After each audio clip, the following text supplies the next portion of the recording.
Please note, this episode may be a trigger for some as we discuss a personal journey of failed IVF and miscarriage. So please, be kind to yourself and proceed with caution.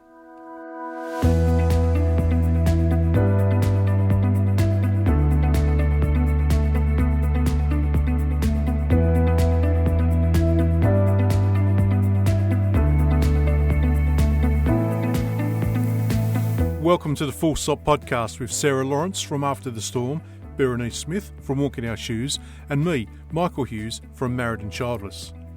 If this is your first time here, our podcast is centred around supporting the childless not by choice community. Our aim is to be a focal point for the community and with all our special guests show you how to manage your grief and the issues specific to us. And by example, show that a full and happy life can be had without those children we dearly wanted. Now this month we're focusing on coping, and we are fortunate enough to have the delightful Rosalind Bubb come on the show and explain the technique of EFT tapping. And for those of you who have never heard of it, EFT tapping is an alternative treatment for certain emotional and physical conditions, with some research indicating that it can be effective for anxiety, depression and PTSD. So, let's meet Rosalind. Yeah, let's start from the beginning in that case. So could you explain a little bit about how you've learned about tapping and what it means to you? Okay. Well, how did I learn about tapping? I actually trained originally to be a hypnotherapist, and hypnotherapy and NLP and life coaching, and that was in 2004. And I'm just realising I'm about to be telling triggering stuff here. Potentially triggering stuff. Is that all right? Or should I? Yeah, that's okay. All right. Yeah, that's okay. We can put a warning onto the episode. That's okay. Absolutely fine. Okay, thank you. So I think I was I pregnant for the first time? I don't remember. Might have been more than the first time. No, I think it was the second or third time. And I wasn't feeling very well. I was actually pregnant for the longest time on that occasion, and I wasn't feeling very well. And I went to see my hypnotherapist to help. She was actually my supervisor in my training. And I didn't know anything about tapping at that point. And when I went to see her, she actually did tapping with me. And I used that a lot. And then when I had a miscarriage, I used it a huge amount. And I really wasn't very well at that point. And then as I got better, I started to train in tapping. So tapping is emotional freedom techniques. And the more I used it and the more I trained in it, the more I actually swapped over from hypnotherapy to EFT, because it just seemed to be the better tool for the job usually. So that's where it actually started. So I'm actually got to the point where I've had 12 miscarriages, but it feels as if I've had none because I have tapped so much. I've used it so much over the years. And so tapping emotional freedom techniques changes the way you feel, in a nutshell. So it's a self-help tool which you can use on yourself anytime you want to change the way you feel. And you can use it for emotional things. You can use it to deal with unpleasant events that have happened in the past so that they don't hurt anymore. You can use it to assist your body in healing. You can deal with trauma. You can change your emotions, your beliefs, huge amount of stuff. So I've been a practitioner since 2005, basically. And I'm a general practitioner helping people be happy, effective and well, but I also specialise in miscarriage support and childlessness support, helping people to be happy with that. Wow, it's an incredibly powerful tool, isn't it? It's staggering. It really, yeah, I can remember the first time that I discovered that I could take the pain away from an upsetting memory. And that was the most extraordinary experience. And as soon as I discovered I could do that without crying, actually, it wasn't a very pleasant process, but I did that on my own. I took the pain away from I was remembering my baby's funeral, and I took the pain away from that. And knowing that I could do that was just astonishing. So then I systematically started taking the pain away from all of these emotions, all of these memories. And so it's now as if I'm watching it on television. So it's over there. It's never going to be something nice to watch. It's not nice to watch, but it doesn't hurt anymore. And so it's like it's no longer kind of right in my face. It's over there. It's kind of almost like it happened to somebody else. Very, very, very powerful. Extremely useful for trauma and unpleasant events and all that kind of stuff. What's the theory behind it, Rosalind? So you say it's like watching a telly far away. Oh, well, once I've done it, once you've tapped on a memory, that's what it's like. That's what it becomes like. It sort of becomes distance. It becomes dissociated. So you're no longer kind of right in it. So the theory is that there's been research published at the end of March this year, actually, which shows that when we tap, it reduces the cortisol in the body. So apparently, if you were just to leave somebody, cortisol the stress hormone can just rise 2%. It rises if you do nothing. If you just do sort of conventional sort of talking therapy, you reduce cortisol by 19%, and if you tap, you reduce it by 43%. So the theory is that it's actually impacting the amygdala and the hippocampus, the parts of the brain which are to do with anxiety and fear. So somehow when we tap, it soothes this part of the brain.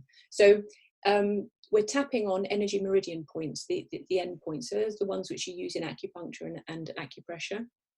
And we're also combining it with sort of modern psychology as well at the same time. So it's a kind of combination of both, really. So we're definitely soothing the parts of the brain to do with anxiety and fear. Wow. It's strange because it's only today when I sprung on Vicky that we're doing a podcast today.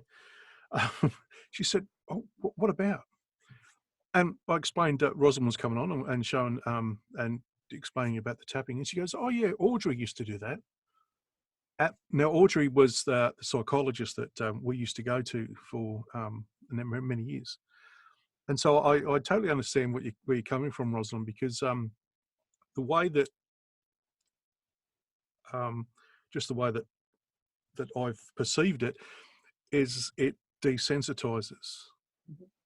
You know, so like we always say, it's a management tool.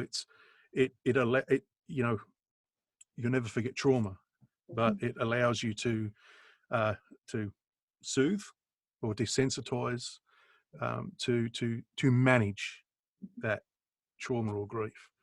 So yeah, I was and now I'm starting to remember. Of course, she used it in a different way, but I can now see it and remember it. Yeah, it is really extraordinary that. I mean, my own personal belief is that if you do enough of it, and if you, particularly if somebody who knows what they're doing, kind of supports you in doing it, if you do enough of it, you can change the way you feel about anything. You really, really can. Now, you're not necessarily going to do that overnight, but then often these things didn't occur overnight. Do you know what I'm saying? It's like there's can be years and years worth of stuff that we might be tapping on and removing, but it is finite. Usually, the stuff that happened is finite, and if you keep gently working on it. And there are ways of doing it. We have what we call tierless trauma, where you can actually work on traumatic events without being re-traumatized. Well, for sure, we're very, very careful that we make sure you're not re-traumatized. That's one of the key things. But this can be used with post-traumatic stress, and it is used. They've done lots and lots of work in America with highly traumatized war veterans very effectively. And there's lots of research that shows that people go from having really high markers for PTSD, post-traumatic stress, to eventually being the same as the general population. So they are no longer, and that's permanent. It doesn't come back.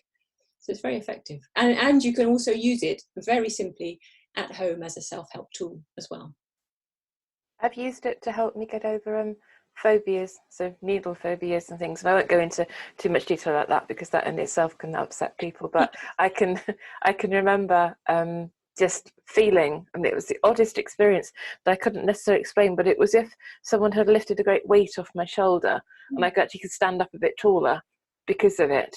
Yes. And I couldn't explain it to you, but it just meant that it literally just went.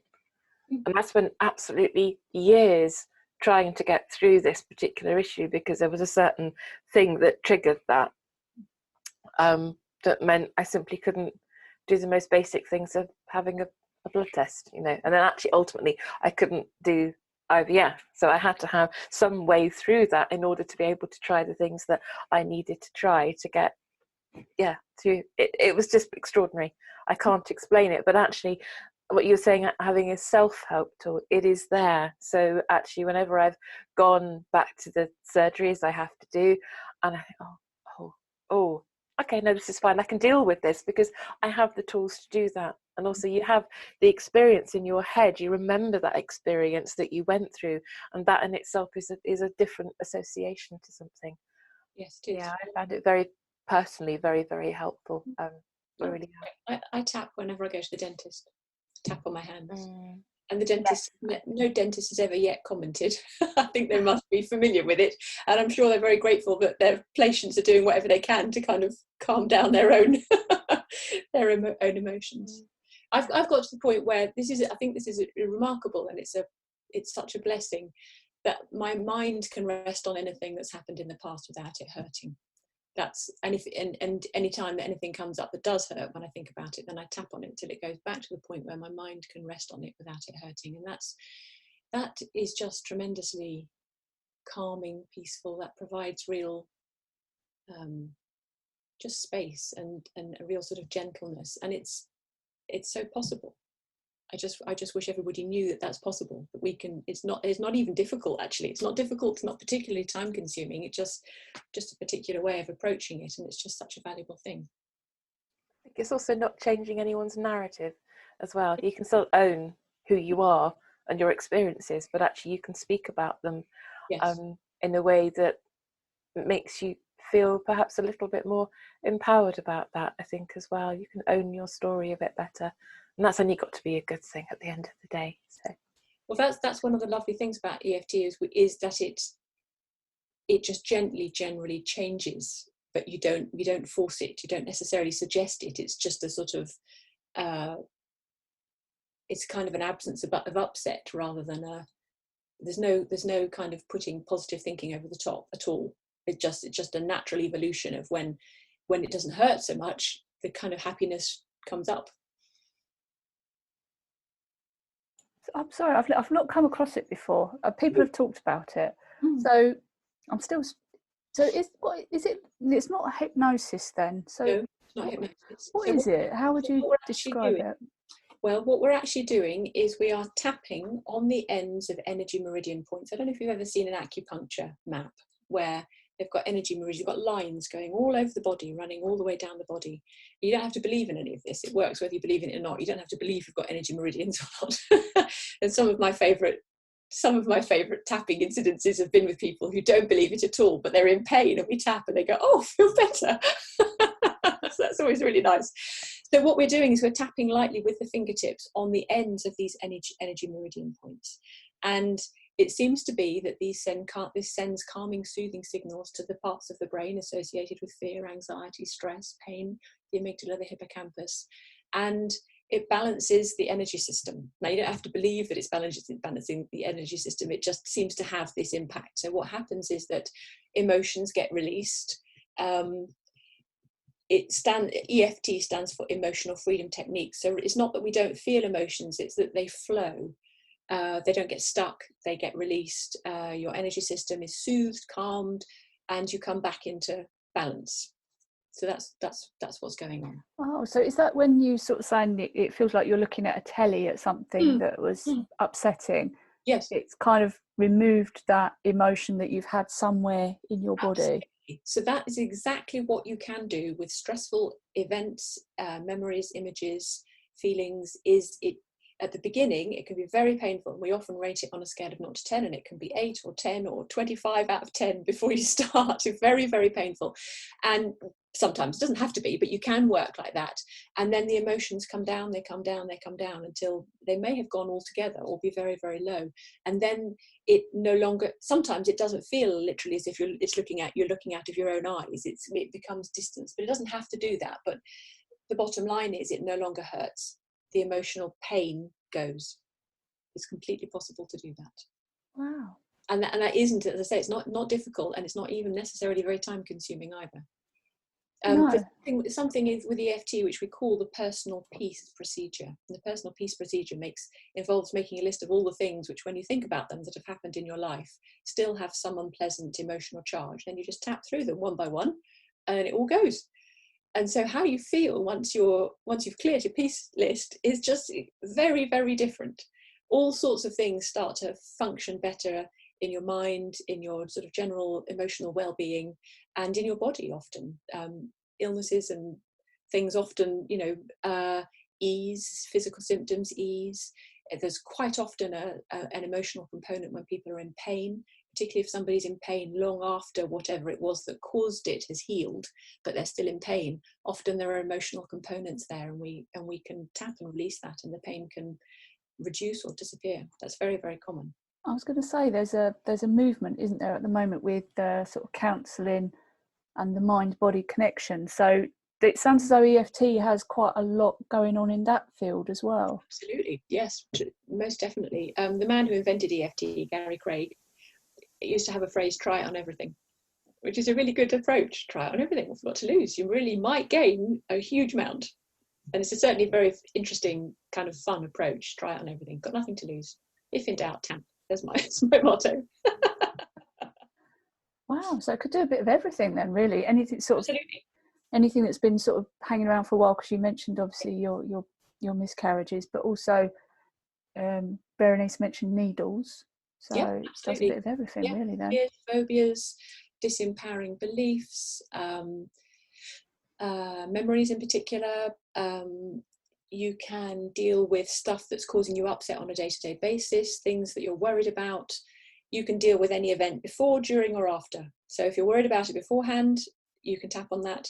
If you're there, you can tap while you're there, which can calm and soothe your emotions, and then you can tap afterwards to kind of take it out of your emotional system so that it's not hanging around.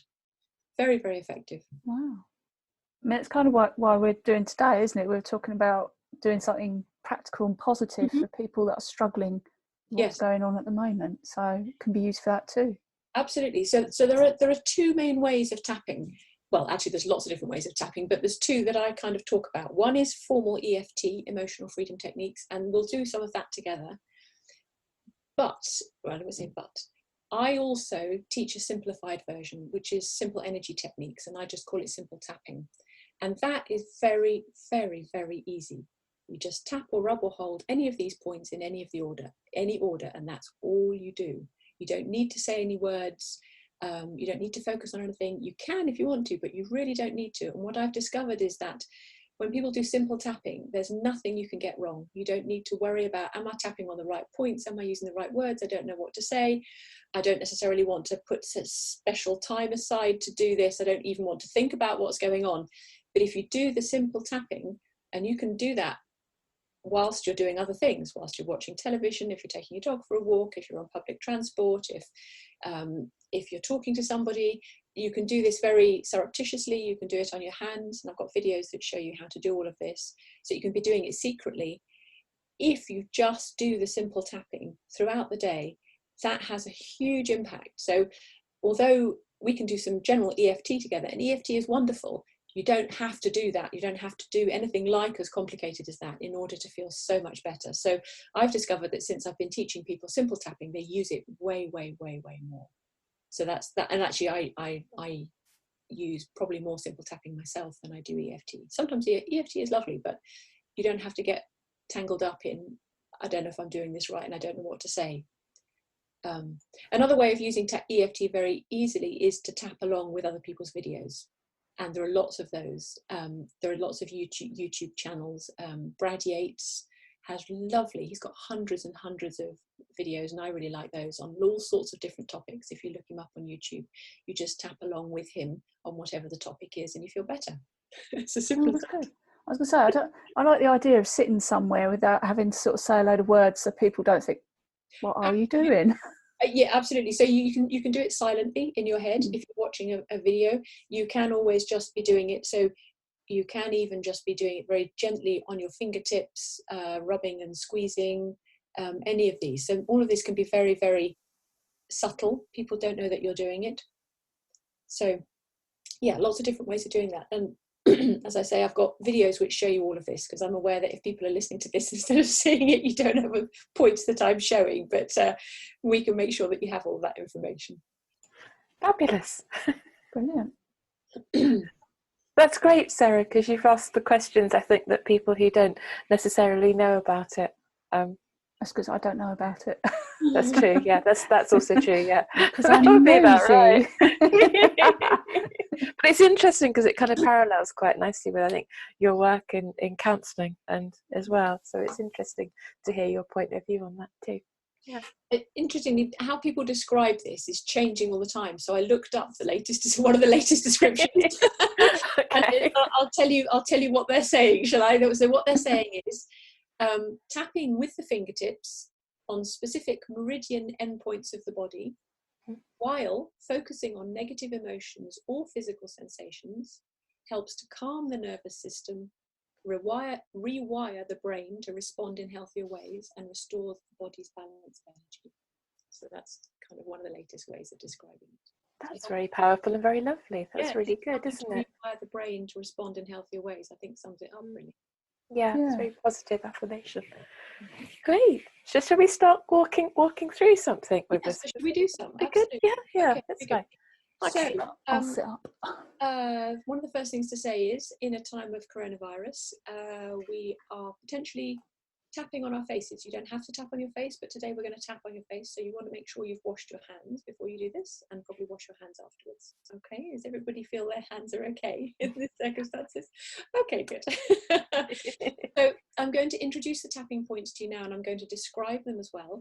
But you don't need to try and worry about remembering these, because I've got 2 little videos that explain all of this. So anytime you want to top up, you can go back to that. So the first tapping point is on the side of your hand. So it's below your little finger or your pinky, on the squishy bit on the side of your hand. And we're just going to tap that, and you can swap hands at any point. So I'm tapping at the speed of tap, tap, tap, tap, tap, tap, tap. You can go faster, tap, tap, tap, tap, tap, tap, tap, or slower. And you can swap hands at any point. So it's the squishy bit below your little finger or pinky on the side of your hand. Okay? So that's the side of the hand point. So the next one is at the beginning of your eyebrow above your nose. So you can tap on either side, doesn't matter, you can swap hands at any point. So we're tapping at the beginning of the eyebrow above your nose, and again I'm going tap, tap, tap, tap, tap, tap, tap, tap, tap, tap, tap with my fingertips. So the next point is on the side of your eye. It's on the bone on the outside edge of your eye. And you can tap around your glasses if you want to. Ooh, we've all got glasses on, I just realised that. So you can tap around there. And the next one is below your eye, on the bone there, about an inch below your pupil. So we're tapping there, again, tap, tap, tap, tap, tap, tap, tap with your fingertips. And again, you can use either side of the body. You can swap at any point. It doesn't matter which hand you use. The next one is underneath your nose. Tap, tap, tap, tap, tap. Next one is underneath your mouth. Tap, tap, tap on your chin there. The next one is on the ends of your collarbones. So most people can feel these, not everybody can. There's kind of knobbly bits. It's about where a man would knot his tie. So you can tap on one side or both. You can make a loose fist like that if you want to. So just gently tapping. And you may be able to hear the sound of me tapping. It's quite loud. Sometimes people say, "Is that you?" I used to work with people on the telephone before we did it on the internet. They say, "Can I hear you tapping?" So the next one is underneath your arm. So for a woman, it's in the middle of your bra strap. For a man, it's a palm's width underneath your arm on the side of your body. So in the middle of your bra strap, underneath your arm. Okay. And again, you can tap on either side. This isn't going to say anything to people who are listening, but we call this the kind of monkey point for children. And then the last one is on the top of your head. And we're going to move our hands around just a little bit so that we get both sides of the brain at once. Okay, great. And so let's pause and take a deep breath.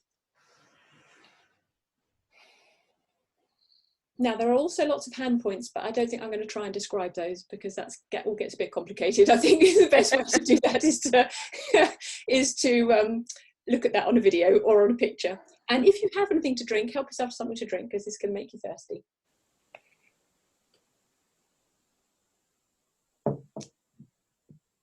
Okay, so in a moment, we're going to do some tapping together.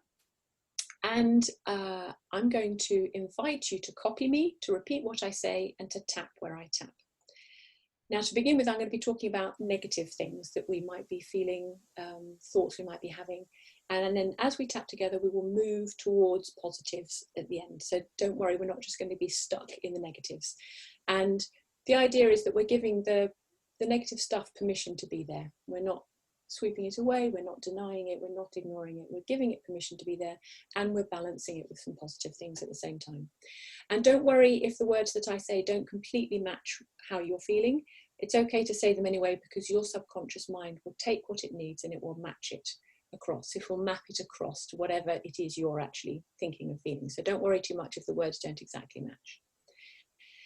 And this is just a standard thing that I always say and everybody says, which is just to ask you to take full responsibility for your own physical and emotional well-being as we tap.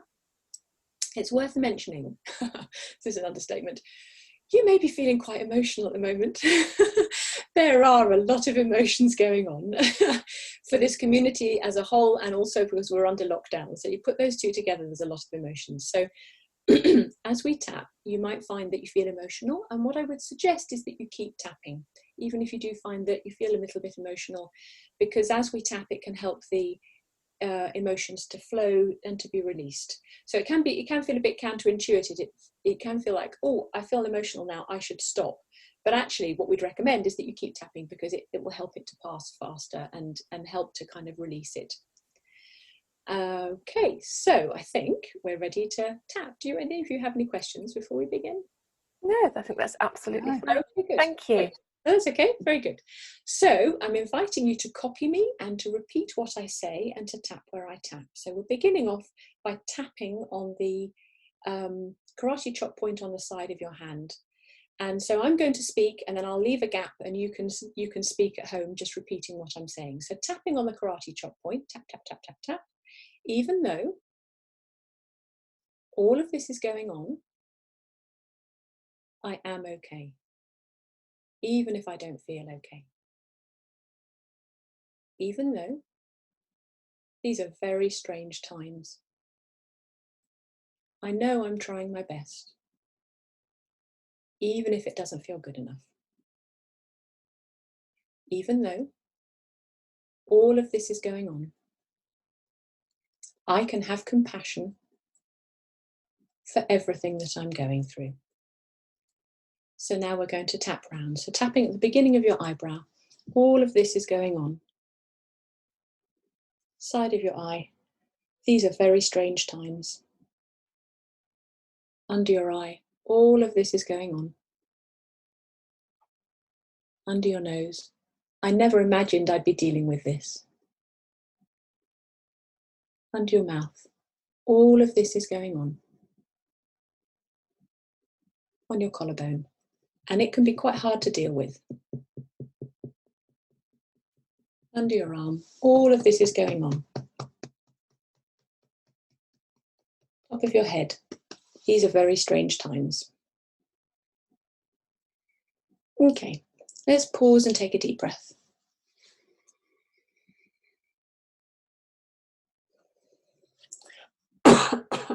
And let's keep tapping. So tapping on the karate chop point on the side of your hand. Even though I might be feeling stressed, I am okay. Even if I don't feel okay. Even though I might have lots of emotions, I know that I am trying my best. Even if that doesn't feel good enough. Even though I might be feeling stressed, I am okay. Okay, tapping round, beginning of your eyebrow, feeling stressed. Side of your eye, maybe I have lots of emotions. Under your eye, feeling stressed. Under your nose, this is lots to deal with. On your chin, all of these emotions. On your collarbone, everything that I'm dealing with. Under your arm, might be feeling stressed. top of your head, all of these emotions. Okay, let's pause and take another deep breath.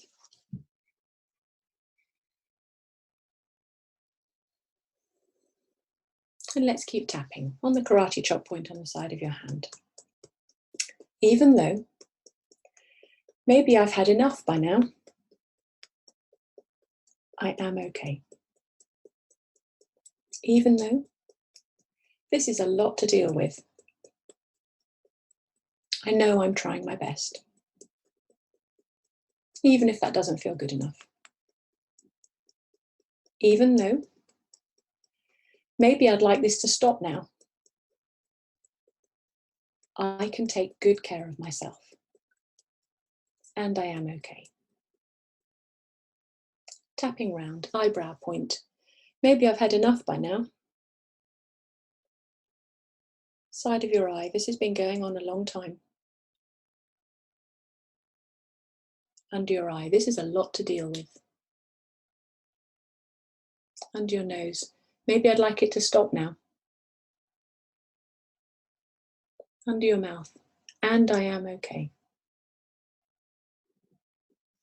On your collarbone, I'm dealing with it. Under your arm, even though it's been going on for a long time. Top of your head, and I can take good care of myself. Okay, let's pause and take another deep breath.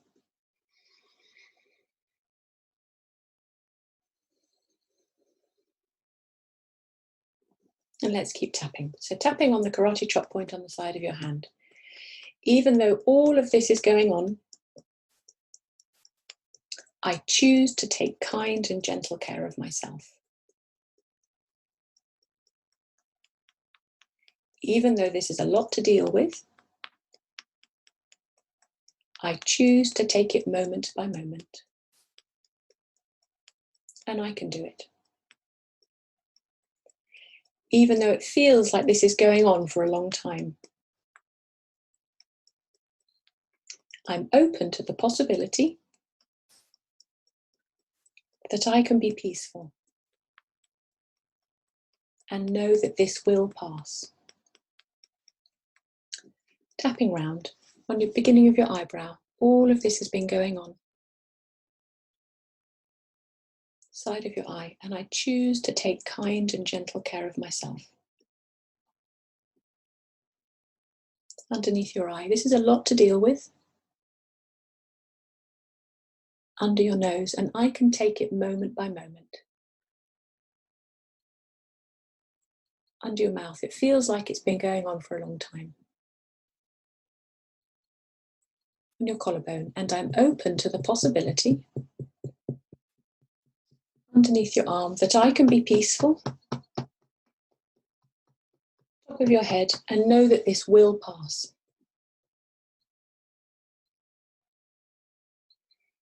Let's take another deep breath.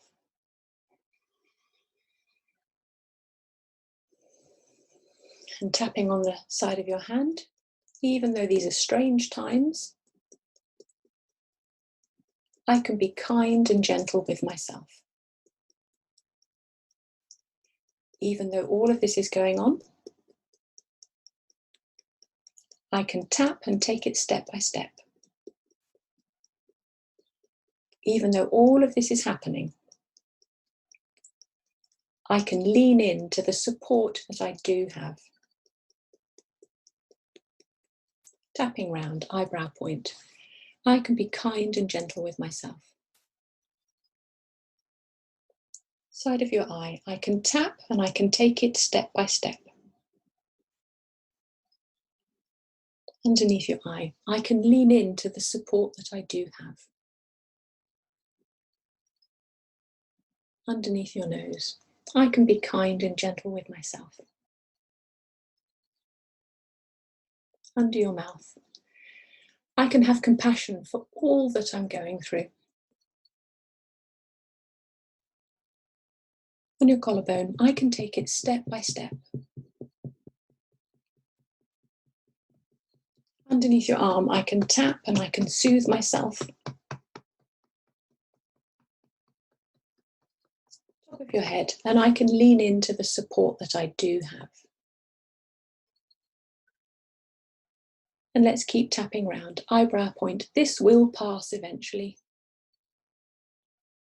Side of your eye. I can take it moment by moment. Under your eye. I can be kind and gentle with myself.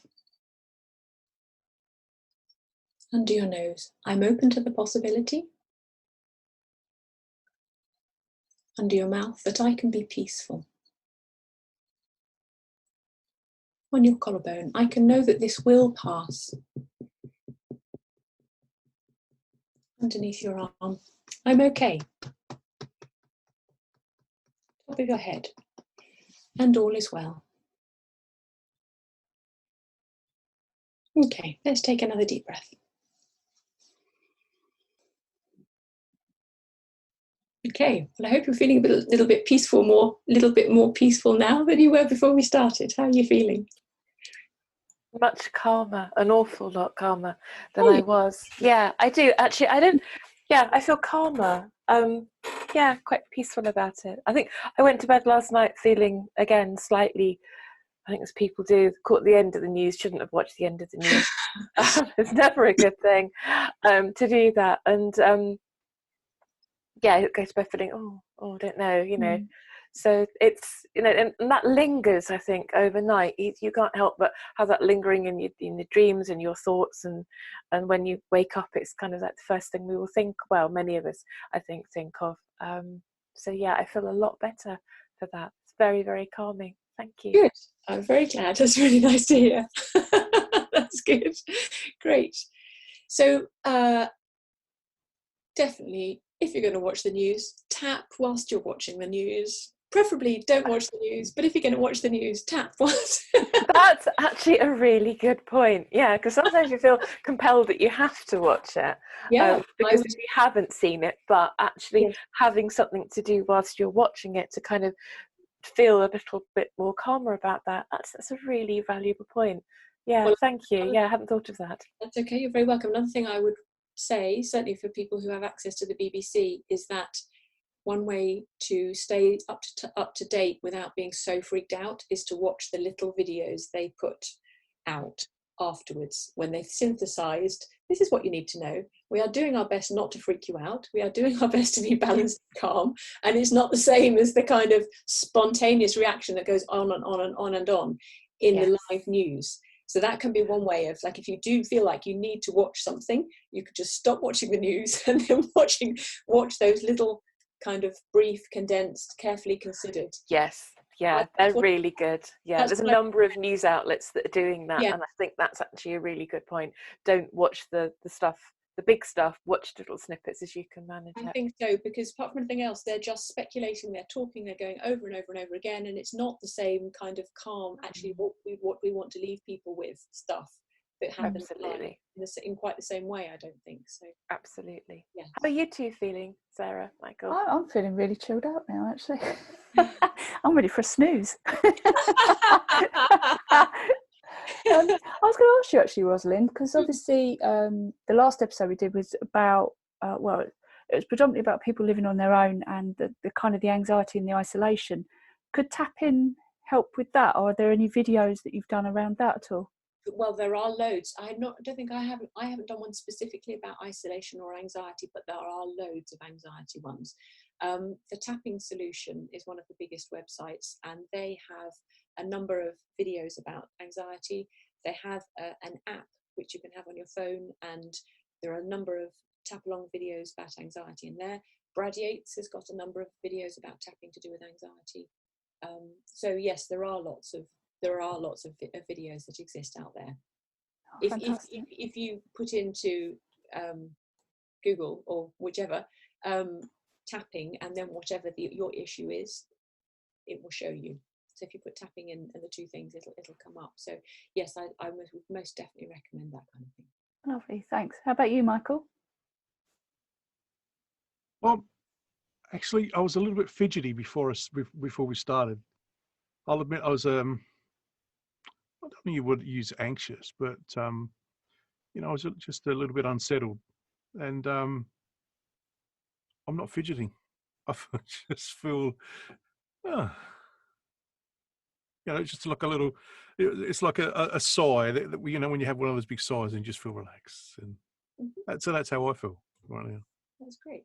So as I say, you can tap with the videos, but you can also just do the simple tapping on your body as often as you like. So people who have entered the simple tapping recommend accumulating a minimum of 10 minutes per day throughout the day, but you can do way more than that. You can easily accumulate an hour if you're doing it like I do it when I'm having breakfast, when I'm walking the dog, when I'm watching telly, when I'm waiting for my computer to do something, if I'm on the telephone, in the shower, all sorts of places. If you just tap whilst you're doing other things, your body will be responding in the way that you've just described. So probably what we've done is release some of the cortisol that was in your system, release some of the stress hormone, and you're calmer.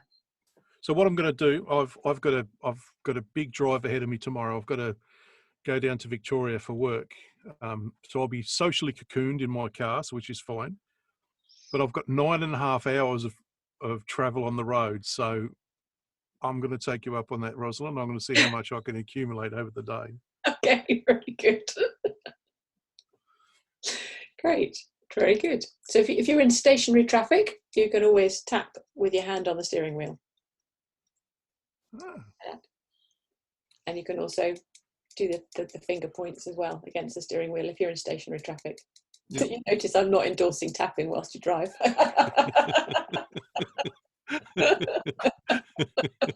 Couldn't possibly do that.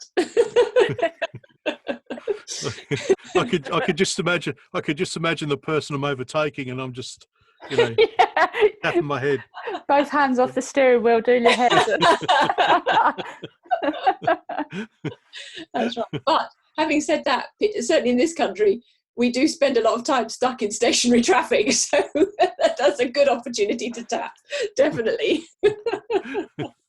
Yeah, I'm actually, not that I was sceptical, it's just that I've not heard of it, and you sort of think, well, how does tapping, but I do feel a lot, really sort of chilled. Well, there's a direct correlation between the more tapping you do, the better you feel, without a doubt. There's no question. You can't over tap, you can't overdo it. Yeah. As I was saying earlier, for you, Sarah, having watched Vicky go through a lot of therapy, and there was both tapping and EMDR, and a lot of people will just sort of, they will be skeptical, but it's not something that happens overnight. It's not, it's not the cure-all that you do it once and it takes a long time. But I've seen it work. I really have.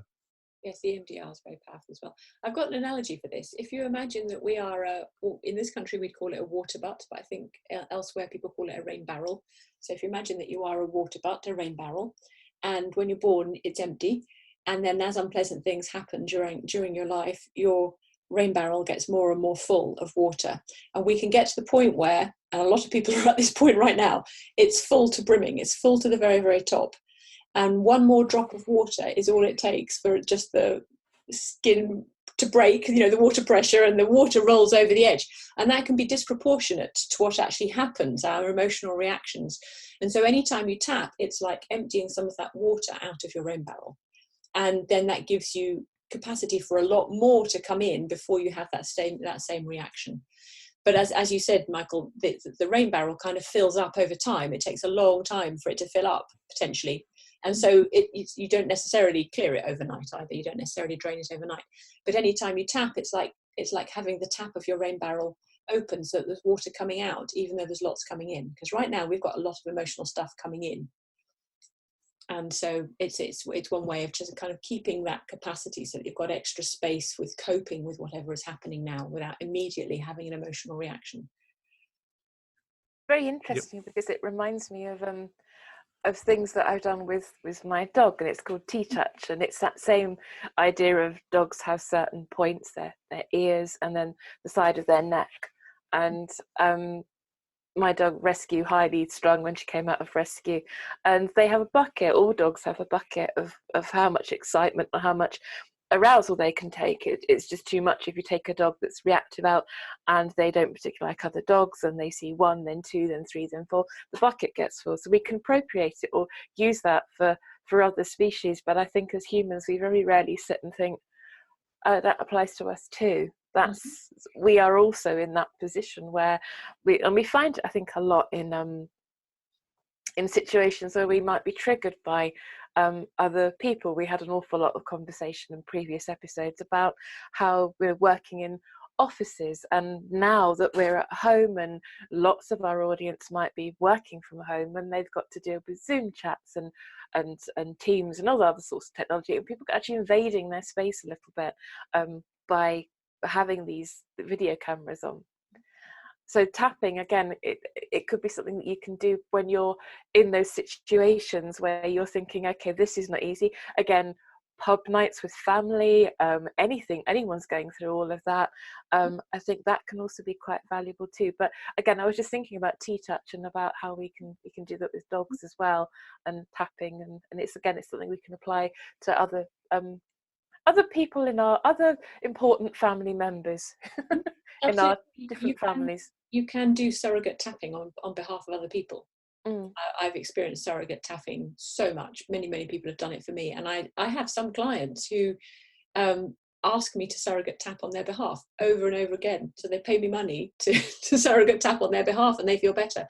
So I have some people who text me saying, this is how I feel. So I go, fine, and I tell them when I'm going to do it, and I tap for an hour, and then say, this is how I felt by the end. This is where I kind of felt things had shifted, and tell them that, and they usually say they agree. They feel like that too. So it is very, very powerful. That can be explained at a quantum physics level, by the way. It's hard to explain it otherwise, but at a quantum physics level, it is completely explainable. I was going to say, synopsise it for us. I know, but I don't know quantum physics expertise, I'm afraid. But all I can say is, if you've ever experienced it, you can feel it. You can really, really feel it happening. Yeah. Definitely, without a doubt. Interesting, isn't it? It's I think it's just that kind of paying attention to ourselves is so important. Again, like you were saying, Sarah, about the previous episode about being alone, and actually we talked in that episode, it's just gone up today, in fact at the time of recording this it's now available to listen to, and we talked about that need to, that contact that you miss with people if you are on your own. And I certainly know that the amount of times that I'm hugging my dog has gone up an awful lot, and you've got, just that physical connection to other things and to other people is so important. And I think the longer that this situation goes on, and this awful kind of sense that how long is it before we can hug somebody, then I think it's very important to pay attention to sort of techniques like this, and we're connecting with ourselves as well. I think it's very good to be able to calm yourself, and absolutely, as we're all finding, because I'm sitting looking at the other two and they're looking very chilled. It occurred to me that I could be tapping as I talk to you, because that is actually what I do on Zoom normally. So if I do any kind of conversation with people, I'm usually tapping. Now you could be doing the surreptitious version with your hand, so that nobody would know you were doing this, but I actually do it in public. And whenever my book group meet, everybody in my book group knows how to tap, and I usually tap throughout my book group, and often people join in. And we're currently meeting once a week on Zoom. We're not reading books, we're just meeting because we want to meet, and it's common for me and or other people to be tapping throughout the whole thing, and we're just having the conversation that we would normally be having. Nothing is different, but if you're with people who know about tapping, it's a great thing to do, because you're doing it for yourself, you're doing it for them. It reminds other people that it's a normal thing to do, that it's completely, just a kind of we do it because it feels good, kind of calming, soothing thing. And actually sometimes people in my book group say thank you for doing that, because they feel like it's being kind of offered to everybody there, and that's what usually what I do it without thinking about it. I've been doing it. Do each of the points mean something different? So no, you just do it in that pattern. Well, you don't have to do it in this pattern. You can do it in this pattern, but actually you can just tap or rub or hold any of those points in any order. Oh, okay. So we have what we call your points, so that the points that your body likes. So the side of the hand is a very common one. The collarbone is very common. Top of the head is very common. But some people would rather touch rather than rub.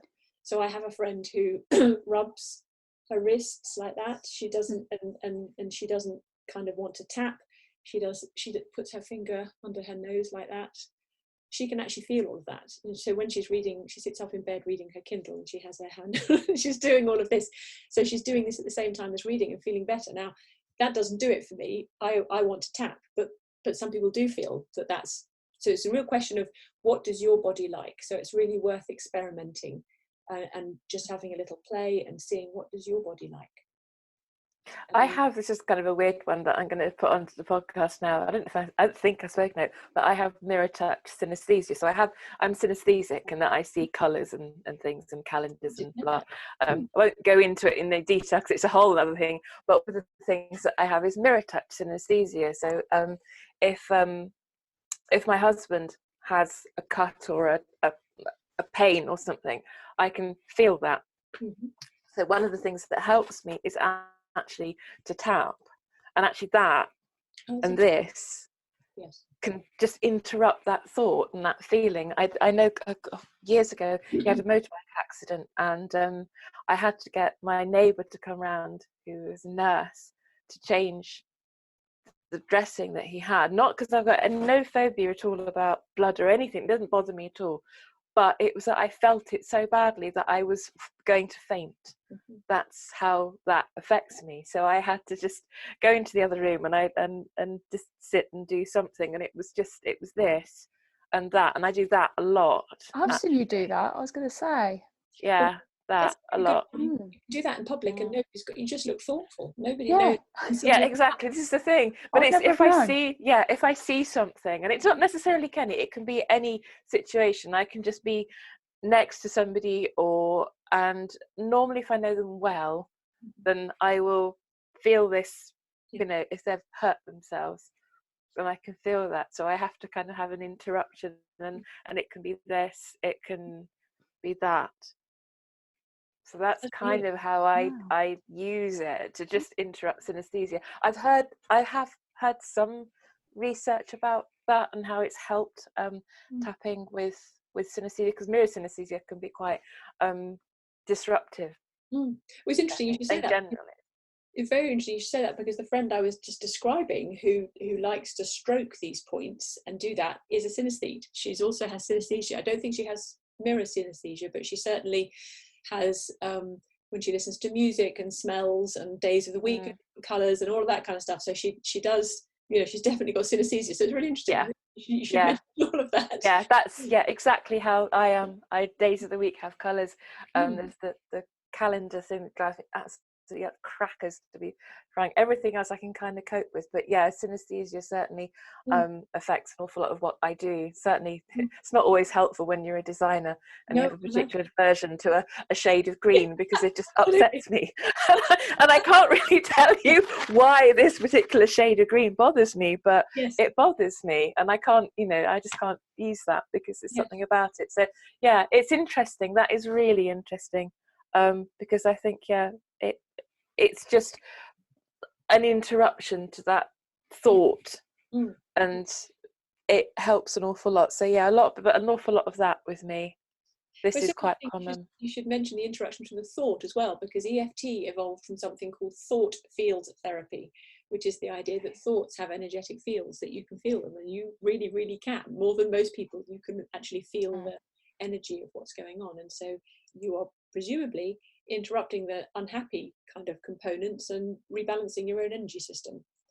I think that's probably it. I think it is. I certainly have practiced tapping when I've gone to when we were looking for a house, and I go into buildings, and if we go on holiday, it's just terrible. There's places where we stayed on the holiday that we pay quite a lot of money for, and I would go in and just say, I can't, this is just too, this is not right, and I have to be prepared for that, and then have to find another way to interrupt that bit so that I can just do this or that or something.